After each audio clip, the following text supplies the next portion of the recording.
Human gilusad ang Mindanao Wide Newscast sa miaging tuig, ang GMA Network Incorporated pinaagi sa GMA Regional TV mohimo na sab og laing kasaysayan sa pagpanibya.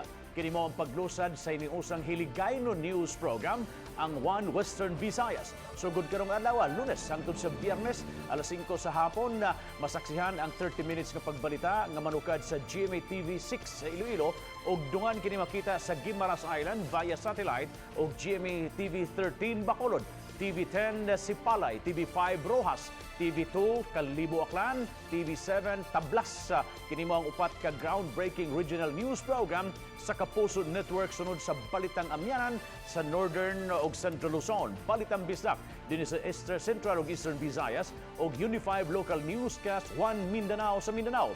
Sumapa ni GMA Regional TV Vice President and Head Oliver Moroso, ang One Western Visayas Newscast mupadayag og komprehensibo ug mas lawom nga paghatod sa mga balita ug informasyon sa Western Visayas nga tanan gipahaom sa o gihinganlan og demand sa local TV audience. Ang Kapuso Newscast langkuban sa mga anchors nga sila si Attorney Cedfrey Cabaluna, Bacolod co-anchor and correspondent Adrian Prietos ug Iloilo co-anchor Kathleen Revilla.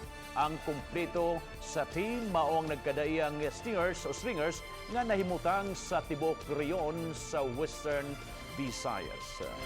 It is the local stories that directly affect our families and immediate communities which remain very important to us.